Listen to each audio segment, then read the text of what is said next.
महिलाएं हैं, मेरी बहनें हैं, मेरे भाई लोग हैं, मैं इनसे पूछना चाहता हूं, आपके बच्चे ने आपको खड़ा होकर पूछा कि इस देश में मैं कौन हूं, मेरा इतिहास क्या है, मेरे दोस्त कौन है, मेरे दुश्मन कौन से, मेरे को कौन से मार्ग से जाना चाहिए, कौन सी किताब दोगे उसके हाथ में? आप कौन सी किताब है उसके पास, क्या है, आप क्या दोगे? चलो बताइए। अरे ये समाज की ऐसी हालत हो गई है कि ये अपने समाज के आने वाली पीढ़ी को मार्गदर्शन करने लायक नहीं रहा। अरे खाना तो बच्चे को वो बकरी भी पिला देती है, गाय भी दूध देती है। इंसान और जानवर में एक ही फर्क है, इंसान सोच सकता है, जानवर सोच नहीं सकता। कौन से विचार दे रहे हैं आप अपने बच्चों को? चलो बताइए, क्या दे रहे हो आप? बच्चा आपका रहेगा लेकिन सुनेगा शर्मा जी की, बच्चा आपका रहेगा सुनेगा तिवारी जी की। कुत्ते जैसी हालत हो जाएंगी आपके बच्चों की। कैसा लगेगा आपको? आपके बच्चे के साथ जब छल होगा, उसके साथ शोषण होगा, आपकी मां बहनों को सड़क पे खड़े नहीं रहने देंगे लोग। मध्य प्रदेश में एक घर छोड़ के दूसरा घर आदिवासियों का मजदूर है, सच है। और आदिवासी की रोज की इनकम कितनी है मध्य प्रदेश गवर्नमेंट में? आखिरी आदिवासी आदमी की इनकम कितनी है? 1 रुपया 80 पैसे। अबे 1 रुपया 80 पैसे में कैडबरी की चॉकलेट नहीं आती, वो रोटी कैसे खाएगा? आपके नेता बात नहीं करते, ये विषय नहीं है उनका। राम जी का चल रहा है तो श्याम जी का चल रहा है कि काम जी का चल रहा है। मैं आपसे पूछना चाहता हूं, आपका बच्चा आपसे पूछे मैं कौन हूं, मेरे को कौन से रास्ते से जाना है, मेरी संस्कृति क्या है, मेरा इतिहास क्या है, क्या दोगे उसके हाथ में? बताइए तो सही। क्यों आपके बच्चे ने ये सवाल पूछना नहीं चाहिए क्या आपसे? सब लोग अपने अपने बच्चों को समझा रहे हैं अपना इतिहास, आप अपने बच्चों को क्या बता रहे हो? आसाराम बापू, रामदेव बाबा, अबे रामदेव बाबा को बोलो आदिवासी महिला जैसा अपने बच्चे को पीठ पे बांध के वो 6 फीट का गड्ढा खोद देती है, तो भी उसको 2 वक्त की रोटी बराबर नहीं मिलती है। रामदेव बाबा जिस दिन ये काम करेगा तो कामदेव बाबा बन जाएगा वो। ये हालत है आपके बच्चे समाज की, और उस हालत में हमारे लोग सिर्फ नाचने गाने, गाना चाहिए, नाचना भी चाहिए, लेकिन सोचना भी चाहिए। कौन सोचेगा? पढ़े लिखे लोग तो आप है, पेट तो आपका भरा है, आप उठे भी हो तो आपको मालूम है इस महीने में मेरे को पेमेंट मिलेंगी। लेकिन आदिवासी तो ऐसे है कि काम मिलेगा क्या, इस पर बात कर रहे हो। आज काम ही नहीं रहेगा तो क्या करेंगे? एक मैं अच्छी रिपोर्ट बताता हूं आपको। आदिवासियों के पास काम नहीं है, खाने को नहीं है, काम नहीं है करके अपना खून बेच रहे हैं वो लोग। खून 800 रुपए में अपना खून बेचते हैं और महीने भर का राशन लाते हैं। डॉक्टर बोलता है खाना खाएगा तो खून बनेगा। क्या बोलता है डॉक्टर? खाना खाएगा तो खून बनेगा। लेकिन सरकार बोलती है आदिवासियों को खाना होना तो खून देना पड़ेगा। ऐसी हालत आपके भाई लोगों की है। क्या सोच रहे हैं आप उसके बारे में? मेरे को यकीन है आपको शायद मालूम नहीं होगी ये बात, आप लोगों ने कभी इंटरेस्ट ही नहीं लिया होगा इसमें। आप अपनी गृहस्थी में खुश है। अरे ये मंदिर मंदिर जाना छोड़ो, एक बार अपने आदिवासियों के एरिया में घूम के तो आओ, अपने लोगों का दर्द तो देख लो, क्या कौन सी कंडीशन में जी रहे हैं वो।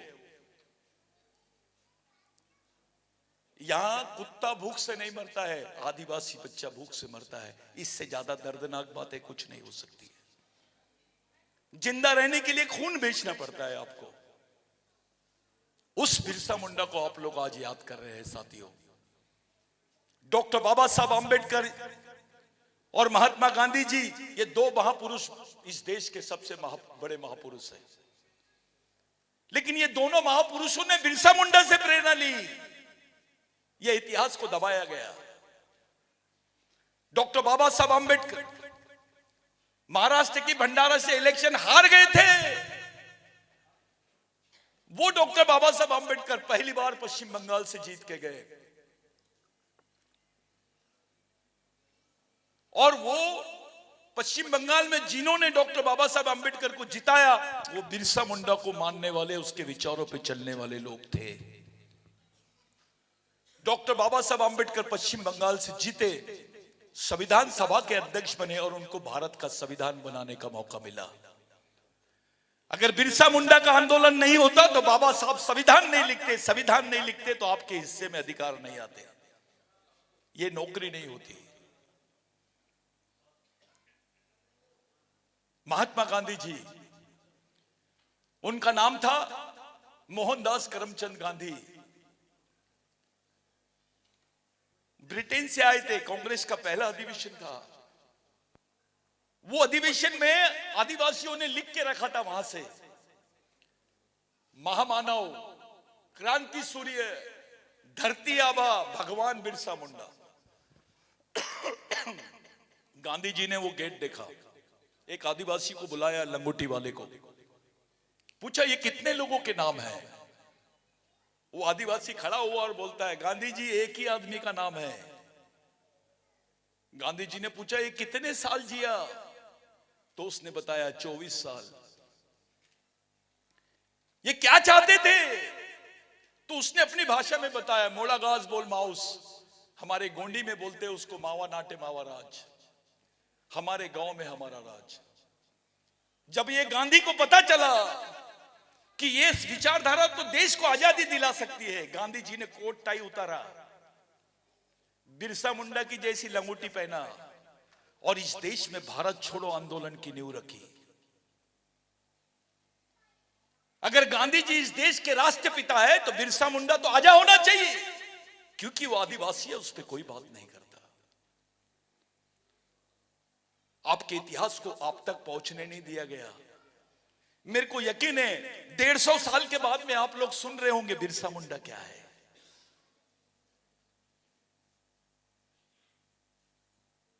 ये दोनों महापुरुषों ने बिरसा मुंडा से प्रेरणा ली है, और आदिवासियों को ही नहीं समझ रहा बिरसा मुंडा कौन है। अपन गोंडी में मुंडा बोलते हैं, किसी भी आदिवासी की शादी हो, मुंडा, ये भील हो, कोरकू हो, गोंड हो, प्रधान हो, कोई भी हो, उसके घर के सामने क्या बांध लगाते हैं, मुंडा बोलते, उसी की पूजा करते हैं। ये संस्कृति का एक बहुत बड़ा ये है। साथियों, बिरसा मुंडा की जो बात है उसको समझने के लिए आपको बहुत बारीकी से सोचना पड़ता है। इस इतिहास को दबाया गया। सब लोग हंसते थे कि आदिवासी लोग मव्वे की दारू इसलिए दारू पीते हैं करके मव्वे के झाड़ की पूजा करते हैं। आदिवासी लोग मव्वे की दारू पीते हैं इसलिए मव्वे की झाड़ की पूजा करते हैं। बिरसा मुंडा ने साबित किया, जब गेहूं नहीं उगता था, जब चावल नहीं उगता था, तो हमारे लोग उसको इरुक बोलते गोंडी में, उसकी रोटियां बना के खाते थे। उसी के भरोसे मानव जीवन जीता था। उस 10,000 साल की जो हमारी संस्कृति है, 10,000 साल से आज तक आदिवासी आदमी मव्वे के झाड़ को अपना पेन बोलता है। ये ममता, इधर आओ, ये लड़की गाना गा रही थी, सब लोग सुन रहे थे। आओ आओ, आप डरो मत। इसने गाना गाई और बोल दी, बड़ा पेन था, आपने बोले सेवा सेवा, ठीक है। हिंदी में क्या बोलते फड़ा पेन को, कैसा? गोंडी में फड़ा यानी बड़ी, फड़ोर यानी बड़ा। हमारे लोग महिलाओं को पूछते हैं, ये हमको बेवकूफ बनाने की प्लानिंग कर रहे हैं। फड़ोर पेन नहीं बोला किसी ने, फड़ा पेन ही बोला है। फड़ा पेन यानी बड़ी देव। विश्व के जितने धर्म हैं, चाहे क्रिश्चियन धर्म हो, हिंदू धर्म हो, बौद्ध धर्म हो, सब पुरुषों ने बनाया है, लेकिन आदिवासी संस्कृति की निर्माता महिला है, इसलिए फड़ा पेन बोलते हैं। और पेन यानी भगवान नहीं होता, पेन यानी देव नहीं होता, उससे भी बड़ा होता है। पेन बहुत बड़ी टर्मिनोलॉजी है, बहुत बड़ा शब्द है। 20,000 साल पहले का शब्द है। बिरसा मुंडा ने बोला था, आदिवासी इस देश का मूल मालिक है और इस जमीन पे उसका जो अस्तित्व है भगवान से भी पहले है। यानी भगवान बाद में आया, आदिवासी पहले आया। तो अभी जो फड़ा पेन बोलेंगे, बड़ा देव नहीं बोलना उसको। पेन बहुत बड़ी चीज है, कोई देव वेव नहीं है ये। अपन जो बोलते हैं बच्चों, पेन पेन के यानी जो अपने देव होते हैं वो, लेकिन पेन बहुत बड़ी चीज है। इंग्लिश में पेन यानी कलम होती है, लेकिन पेन का मतलब बहुत बड़ा होता है। इसको छोटा बनाने की कोशिश करते हैं। हमारे लोगों ने लिंगो को धर्म गुरु बना दिया। वे वो साइंटिस्ट था, उसने बताया कि शादी सम और विषम में होंगी तो बच्चे अपंग पैदा नहीं हो गए। ये बस ब्लड एस्ट्रोलॉजी बोलते हैं। एस्ट्रोलॉजी यानी क्या? भविष्यवाणी। लेकिन ब्लड की जेनेटिक एस्ट्रोलॉजी जिसने बताया उसका नाम है लिंगो। लिंगो इंडिया में पैदा हुआ, कहां पैदा हुआ, कहां मरा, कोई नहीं बताता, बस लिंगो के नाम लेते हैं। उसका अस्तित्व अफ्रीका में भी मिलता है, ऑस्ट्रेलिया में भी मिलता है। हमारी जो संस्कृति है वो मातृ सत्तक पद्धति की संस्कृति है। धर्म जो है ये पितृ सत्तक है। हमारे यहां मदर का और महिलाओं का स्थान बहुत बड़ा है,